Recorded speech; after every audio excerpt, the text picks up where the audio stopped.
अगर आप ration card बनवाने की सोच रहे हो तो यहाँ पर मैं आपको कुछ बातें क्लियरली बता देना चाहता हूँ। जैसे कि अगर आपके पास अभी मेरी सर्टिफिकेट नहीं है तो आप राशन कार्ड नहीं बनवा सकते। हाँ, कुछ सीमित धारक बनाते होंगे लेकिन वो अलग हिसाब से बनता है, पैसे भी आपके अधिक खर्च होंगे।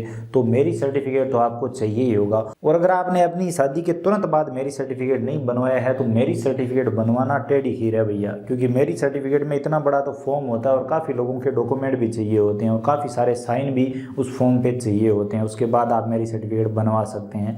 अगर आप आज मेरी सर्टिफिकेट बनवाने जाओ तो मेरे हिसाब से 1000-1500 बिना आज मेरी सर्टिफिकेट आपका नहीं बनेगा। आपको घूमना भी पड़ेगा कुछ दिनों तक और बड़ी मुश्किल से मेरी सर्टिफिकेट बनता है। तो कहने का मतलब यही है कि अगर आप आज राशन कार्ड बनवाने जाते हो तो आपको काफ़ी पैसे खर्च करने होंगे, लेकिन आप राशन कार्ड क्यों बनवा रहे हो? कुछ कारण होते हैं राशन कार्ड बनवाने के। जो मुख्य कारण है वो मैं आपको बताता हूँ। पहला कारण ये कि हम राशन कार्ड बनवा के खाद्य सुरक्षा में जुड़ जाएंगे। तो ये मैं आपका कन्फ्यूजन क्लियर कर देता हूँ कि अगर आप राशन कार्ड बनवा लेते हो तो आप खाद्य सुरक्षा में नहीं जुड़ोगे। दूसरा सबसे बड़ा कारण यही है कि लोग सोचते हैं कि खाद्य सुरक्षा का लाभ राशन कार्ड से ही मिलता है। तो अब ऐसा नहीं है भैया। अब राशन कार्ड से खाद्य सुरक्षा का लाभ नहीं मिलता। अब खाद्य सुरक्षा का लाभ मिलेगा जन आधार कार्ड से। बहुत सारे जिलों में ये प्रोसेस शुरू हो चुका है और जन आधार कार्ड से वहाँ पर खाद्य सुरक्षा का लाभ दिया जा रहा है और जन आधार कार्ड से ही खाद्य सुरक्षा का लाभ मिलेगा। राशन कार्ड का इसमें कोई काम आने वाले टाइम में नहीं रहेगा। हालांकि अभी भी नहीं है लेकिन आने वाले टाइम में तो बिल्कुल खत्म हो जाएगा।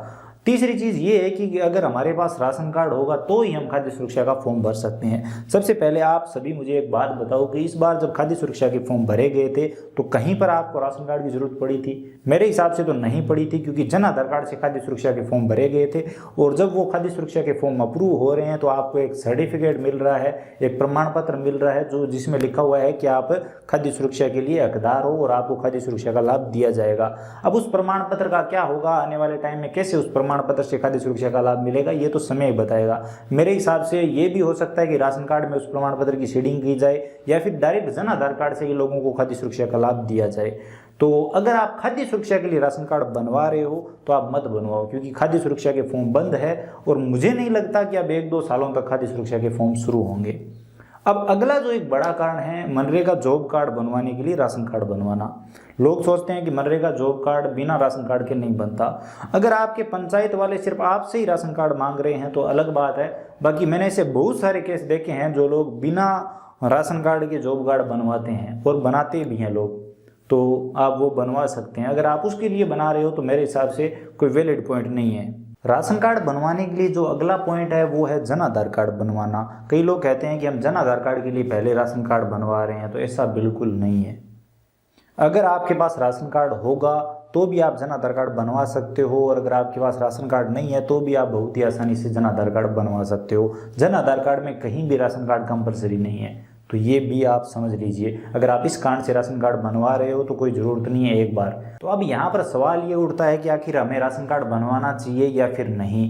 तो अगर आप तुरंत बनवाना चाहते हो तो मेरे हिसाब से अगर इन कामों के लिए बनवाना चाहते हो तो अभी आप मत बनवाइए, आराम से बनवाइए, क्योंकि अभी आप बनवाओगे तो आपके अच्छे खासे पैसे लगेंगे और अगर आप आराम से बनवाओगे तो हो सकता है आपके कम पैसों में आपका राशन कार्ड बन जाए। और अगर आप खाद्य सुरक्षा में जुड़ने के लिए गेहूं के लिए राशन कार्ड बनवा रहे हो तो कोई तुक नहीं है, आपको गेहूं नहीं मिलेगा राशन कार्ड बनने के बाद भी, क्योंकि लंबे टाइम तक मुझे नहीं लगता कि खाद्य सुरक्षा के फॉर्म शुरू होंगे। और अगर शुरू होंगे तो आपके पास जन आधार कार्ड है तो आप उससे खाद्य सुरक्षा का फॉर्म भर सकते हो। राशन कार्ड में राशन कार्ड का उसमें कहीं भी कोई काम नहीं है खाद्य सुरक्षा के फॉर्म में। और अब ऐसा भी बिल्कुल नहीं है कि आपको राशन कार्ड से ही गेहूं मिलेगा, ऐसा बिल्कुल नहीं है। आने वाले टाइम में सभी को जन आधार कार्ड से ही गेहूं मिलेगा और जन आधार कार्ड से खाद्य सुरक्षा के फॉर्म भी भरे जा रहे हैं।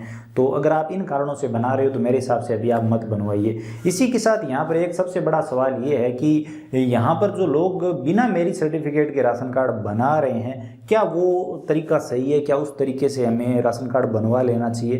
तो मेरे हिसाब से आपको उस तरीके से राशन कार्ड नहीं बनवाना चाहिए, क्योंकि आज नहीं तो कल आपको जगह जगह पर मेरी सर्टिफिकेट की जरूरत पड़ेगी। क्योंकि अगर आप जन आधार कार्ड में भी स्प्लिट फैमिली करोगे यानी अलग परिवार बनाओगे, नया जन आधार कार्ड बनाओगे, वहाँ पर भी आपको मेरी सर्टिफिकेट की जरूरत पड़ेगी। अलग अलग जगह पर आपको मेरी सर्टिफिकेट की जरूरत पड़ेगी और ये सभी काम अगर आप बिना मेरी सर्टिफिकेट के करवाओगे तो आपके अच्छे खासे पैसे लग जाएंगे। तो इससे अच्छा है कि आप मेरी सर्टिफिकेट बनवा लो लो, और अगर आपका मैरिज सर्टिफिकेट बना हुआ होगा तो सभी ये जो सभी डॉक्यूमेंट जिनमें मैरिज सर्टिफिकेट की ज़रूरत है, ये सभी डॉक्यूमेंट कम से कम पैसों में बन जाएंगे। लेकिन अगर आप बिना मैरिज सर्टिफिकेट के, बिना डॉक्यूमेंट के आप किसी इमित धारक के पास जाते हो तो मुझे पता है कि किस तरह से बनते हैं और मुश्किल से बनते हैं, आपके पैसे भी ज़्यादा लगते हैं, तो आप ये समझ लीजिए। तो मैंने आपको बता दिया है कि इन सब में अभी जो राशन कार्ड है उसकी ज़रूरत नहीं है। बाकी एक जो चीज़ है जिसमें राशन कार्ड की ज़रूरत बताई जाती है, पीएम आवास योजना। लोग मेरे पास आते हैं और बोलते हैं कि आप हमारा राशन कार्ड बना दीजिए कैसे भी करके, क्योंकि कुछ लोग काफ़ी टाइम से, उनका विवाह काफ़ी टाइम पहले हो गया है और काफ़ी टाइम से उनके पास राशन कार्ड नहीं है और अभी उनके पास मैरिज सर्टिफिकेट भी नहीं है, तो वो बोलते हैं किसी ना किसी तरीके से आप हमारा राशन कार्ड बनवा दीजिए, हमें पीएम आवास योजना के तहत हमें आवास मिल रहा है, घर मिल रहा है, मकान के पैसे मिल रहे हैं 1,20,000 रुपये। इस बात में कितनी सच्चाई है वो तो मैं अभी देख रहा हूँ। जैसे इस बात की कोई पुष्टि होती है तो मैं आपको इसके बारे में अलग से वीडियो बनाकर जरूर बताऊंगा। जानकारी इन्फॉर्मेटिव लगी हो तो वीडियो को लाइक करिए, अपने दोस्तों के साथ शेयर करिए, चैनल पर नए हो तो सब्सक्राइब कर लीजिए। और हाँ, कोई भी डॉक्यूमेंट बिना कागज़, बिना अधूरे डॉक्यूमेंट के साथ मत बनवाइए, क्योंकि आगे चलकर आपको ये परेशानी में डाल सकता है। अगर आप मेरी बात से सहमत है तो कमेंट सेक्शन में आप बता सकते हैं। तो चलिए मिलते हैं अगले वीडियो में, तब तक के लिए जय हिंद, वंदे मातरम।